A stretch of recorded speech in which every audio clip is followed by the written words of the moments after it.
أعوذ بالله من الشيطان الرجيم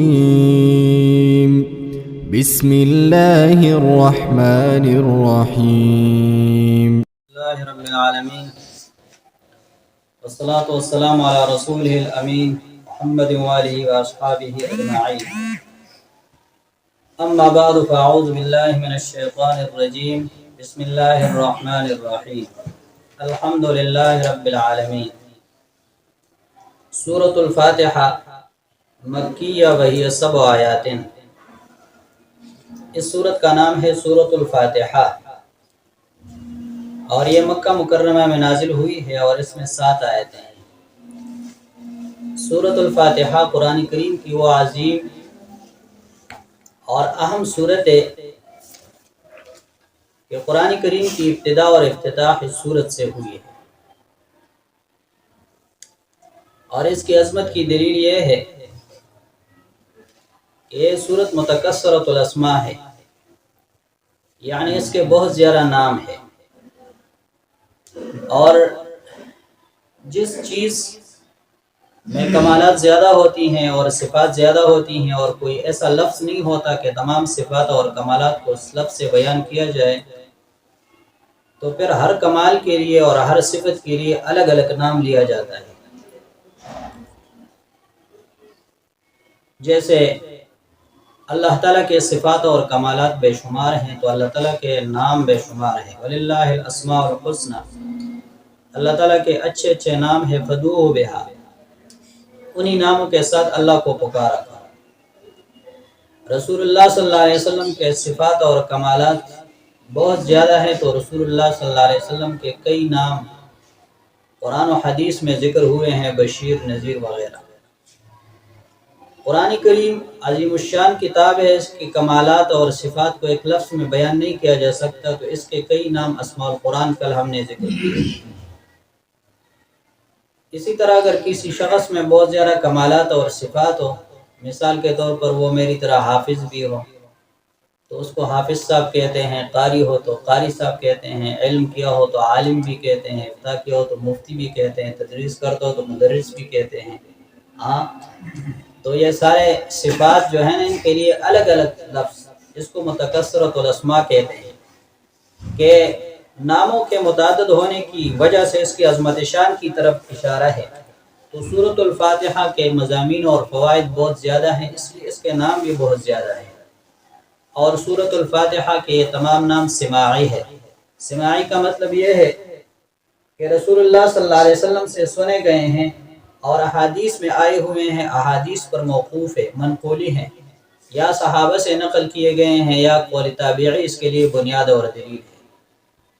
علامہ آلوسی نے تفسیر روح المعانی میں کچھ نام ذکر کیے ہیں اور کچھ دیگر مفسرین نے ذکر کیے ہیں. تقریباً 22 نام مفسرین نے سورۃ الفاتحہ کے نقل کیے ہیں. ان میں سے 15-16 نام آج ذکر کریں گے اور بقیہ اگلے دن انشاءاللہ اس کا بیان کریں گے. سب سے پہلا نام اس کا جو یہاں پر ذکر ہے یہ فاتحہ ہے، سورۃ الفاتحہ. اور اس کو سورۃ الفاتحہ اس لیے کہتے ہیں کہ فاتحہ کا معنی ہے افتتاح کرنا، ابتدا کرنا. اور قرآن کریم کی افتتاح اور ابتدا چونکہ اس سورت سے ہوئی ہے تو امام بخاری رحمۃ اللہ علیہ فرماتے ہیں کہ 2 وجہوں سے اس کو فاتحۃ الکتاب کہتے ہیں. ایک وجہ یہ ہے کہ قرآن کریم کی ابتدا اس سورت سے ہوئی ہے. قرآن کریم جب لکھا جاتا ہے تو سب سے پہلے اس سورت کی کتابت ہوتی ہے. اس سورت کو لکھا جاتا ہے قرآن کریم کی ابتدا میں.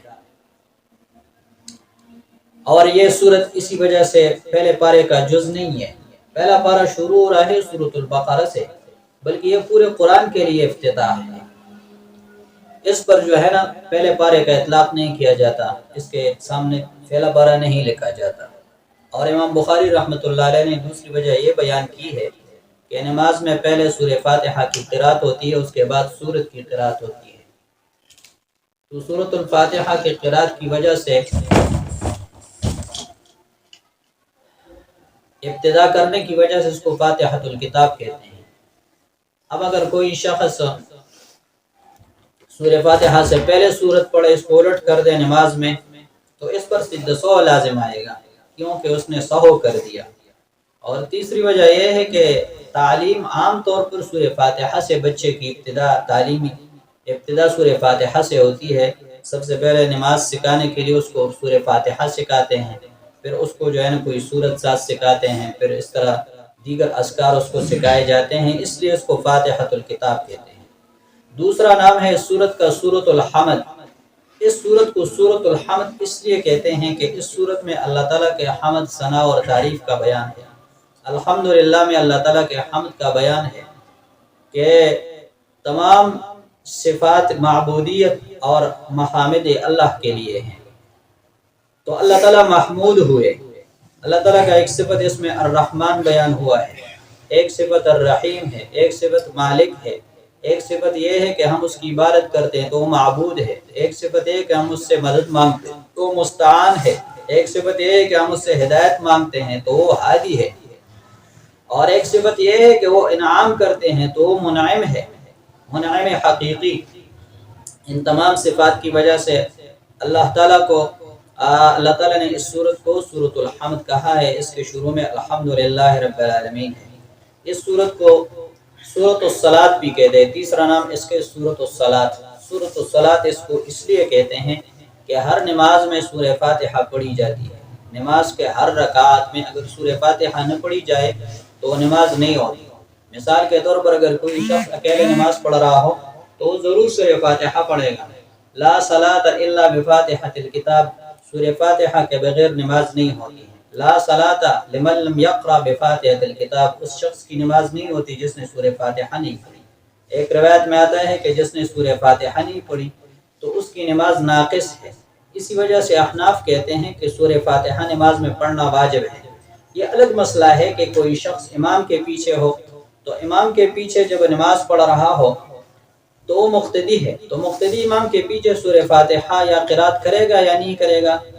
تو احناف کہتے ہیں کہ امام کے پیچھے مقتدی قرات نہیں کرے گا، کیونکہ مقتدی کے لیے حکم یہ ہے وَإِذَا قُرِئَ الْقُرْآنُ فَاسْتَمِعُوا لَهُ وَأَنصِتُوا لَعَلَّكُمْ تُرْحَمُونَ، جب قرآن پڑھا جاتا ہو فَاسْتَمِعُوا لَهُ تو اس کو سنو، وَأَنصِتُوا اور چپ رہو، تو سننا کانوں کا کام ہے اور چپ رہنا یہ زبان کا کام ہے، یعنی اگر آواز آ رہی ہے تو سنو اور اگر آواز نہیں آ رہی تو زبان سے خاموش رہو۔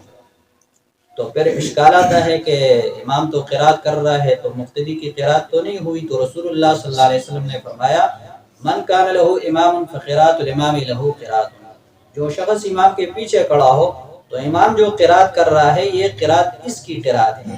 یہی وجہ ہے کہ جب امام سورہ فاتحہ ختم کرتا ہے تو مقتدی آمین کہتا ہے، سرن یا جہرن آمین کہتا ہے، تو اس کا مطلب یہ ہے کہ امام کی درخواست پر اس نے مہر لگائی اور دستخط کر دیا کہ یہ درخواست میری بھی ہے، تو اب خود بھی فاتحہ پڑھنا، خود بھی درخواست دینا، یہ تو تحصیل حاصل ہو گیا۔ لہٰذا امام کے پیچھے احناف کا مسلک یہ ہے کہ مقتدی قرات نہ کرے بلکہ امام کی قرات کو سنے، اور اگر آواز نہیں آ رہی ہے اور یا سری نماز ہے، جہری قرات اس میں اونچی آواز سے نہیں کی جا رہی، تو پھر فَاسْتَمِعُوا لَهُ وَأَنصِتُوا، پھر خاموش رہیں۔ اور اس کو حدیث شریف میں سورۃ الصلاۃ کہا گیا ہے۔ حدیث شریف میں آتا ہے رسول اللہ صلی اللہ علیہ وسلم فرماتے ہیں کہ اللہ تعالیٰ نے فرمایا، اس کو حدیث قدسی کہتے ہیں، قسمت الصلاۃ بینی و بین عبدی، میں نے سورہ فاتحہ کو اپنے اور بندے کے درمیان تقسیم کر دیا ہے۔ اذا قال العبد الحمدللہ رب العالمین، جب بندہ کہتا ہے الحمدللہ رب العالمین تو اللہ تعالیٰ فرماتے ہیں حمدنی عبدی، میرے بندے نے میرے حمد بیان کیا۔ جب بندہ کہتا ہے الرحمن الرحیم تو اللہ تعالیٰ فرماتے اسنا علی عبدی، میرے بندے نے میری تعریف کی۔ جب بندہ کہتا ہے مالک یوم الدین تو اللہ تعالیٰ فرماتے ہیں مجدنی عبدی، میرے بندے نے میری بڑائی بیان کی۔ جب بندہ کہتا ہے ایاک نعبد و ایاک نستعین تو اللہ تعالیٰ فرماتے ہیں ھذا بینی و بین عبدی، یہ آدھا میرے لیے ہے، آدھا میرے بندے کے لیے ہے۔ جب بندہ کہتا ہے اہدنا الصراط المستقیم صراط الذین انعمت علیہم غیر المغضوب علیہم ولا الضالین، تو اللہ تعالیٰ فرماتے ہیں ھذا لعبدی ولعبدی ما سألہ، یہ میرے بندے کا دعا اور سوال ہے اور بندے کے لیے وہی ہے جو اس نے دعا کی ہے۔ تو اس کو حدیث شریف میں سورۃ الصلاۃ کہا گیا۔ چوتھا نام ہے اس کا سورۃ النور، کیونکہ یہ نور اور روشنی ہے، انسان کے لیے ہدایت کا ذریعہ ہے، اس میں تمام مقاصد قرآن بیان ہوئے ہیں۔ پانچواں نام ہے اس کا اعظم صورت، سب سے بڑی صورت، عظیم صورت۔ ایک ہے اعظم آیت فی القرآن، قرآن کریم کی بڑی آیت وہ آیت الکرسی ہے، اور ایک ہے اعظم صورت، عظیم صورت، طویل نہیں عظیم صورت ہے، تو مختصر لیکن عظیم صورت ہے۔ ابو سعید ابن المعلا فرماتے ہیں کہ رسول اللہ صلی اللہ علیہ وسلم کا مجھ پر گزر ہوا، میں نماز پڑھا رہا تھا، آپ صلی اللہ علیہ وسلم نے مجھے بلایا تو میں نے نماز پوری کی اور پھر آ گیا، تو رسول اللہ صلی اللہ علیہ وسلم نے فرمایا کہ آپ کیا کر رہے تھے کہ آپ فوراً نہیں آئے؟ تو میں نے کہا کہ میں نماز پڑھا رہا تھا، تو آپ نے فرمایا کہ آپ نے آیت نہیں سنی ہے، یا ایھا الذین آمنوا استجیبوا للہ وللرسول اذا دعاکم لما یحییکم، کہ اگر نماز میں بھی ہو لیکن جب اللہ کا حکم آ گیا یا رسول کی طرف سے بلاوا آ گیا تو آپ کو نماز توڑ کر آنا چاہیے تھا۔ پھر آپ صلی اللہ علیہ وسلم نے فرمایا لو علمنک اعظم سورۃ من القرآن وفی القرآن، شک خالد راوی کا شک ہے کہ آپ صلی اللہ علیہ وسلم نے فرمایا میں آپ کو قرآن کریم کا اعظم سورت بتا رہا ہوں، یا قرآن میں جو اعظم سورت ہے وہ بتا رہا ہوں، قبل ان اخرج من المسجد، مسجد سے نکلنے سے پہلے۔ پھر جب مسجد سے نکل رہے تو میں نے کہا یا رسول اللہ آپ نے جو فرمایا تھا، تو آپ نے فرمایا الحمدللہ رب العالمین وہی السبع المثانی الذی اوتیت القرآن العظیم، کہ الحمدللہ رب العالمین یہ سبع المثانی ہے اور یہ قرآن عظیم ہے۔ وَلَقَدْ آتَيْنَاكَ سَبْعًا مِّنَ الْمَثَانِي وَالْقُرْآنِ الْعَظِيمِ، اس میں بھی قرآن عظیم سے اور اعظم صورت یہ سورۃ الفاتحہ مراد ہے۔ اور چھٹا نام ہے اس کا سورۃ الشفاء، دارمی کی روایت ہے رسول اللہ صلی اللہ علیہ وسلم نے فرمایا فاتحۃ الکتاب والشفاء من کل داء، سورہ فاتحہ ہر بیماری کے لیے شفا ہے۔ اور اس کو سورۃ الرقیہ بھی کہتے ہیں۔ بخاری شریف جلد و کتاب الجارہ میں حدیث ہے کہ صحابہ سفر میں تھے، ایک قوم پر گزر ہوا، اس قوم والوں سے کہا کہ ہمیں کھانا دے دو، مہمانی دو، انہوں نے مہمانی نہیں دی، تھے وہ کافر، لیکن ان کا سردار اللہ کا کرنا ایسے ہوا رات کو سانپ نے ڈسا، جب سانپ نے ڈسا تو ان لوگوں نے کہا کہ مسلمانوں سے پتہ کرنا چاہیے ان کے پاس کوئی دم شم ہوتا ہے، جھاڑ پھونک یہ کرتے رہتے ہیں، ان کے پاس اللہ کا کلام ہے۔ تو وہ آئے اور انہوں نے کہا کہ ہمارے سردار کو سانپ نے ڈسا ہے، ہر قسم علاج کے اس کو افاقہ نہیں ہو رہا، بہت تکلیف ہے، آپ لوگ دم ڈالیں۔ صحابی نے کہا کہ آپ لوگوں نے ہمیں مہمانی نہیں دی ہے، 30 بکریاں دو گے تو ہم دم ڈالیں گے اور دم نہیں ڈالتے۔ تو انہوں نے کہا کہ ہاں دیں گے۔ انہوں نے جا کر دم ڈالا، وہ ٹھیک ہو گیا اور 30 بکریاں لے لی۔ صحابہ کا اختلاف ہوا، بعض نے کہا دم پر اجرت لی ہے، نہیں کہتے، بعض نے کہا کہ تو کھانا چاہیے۔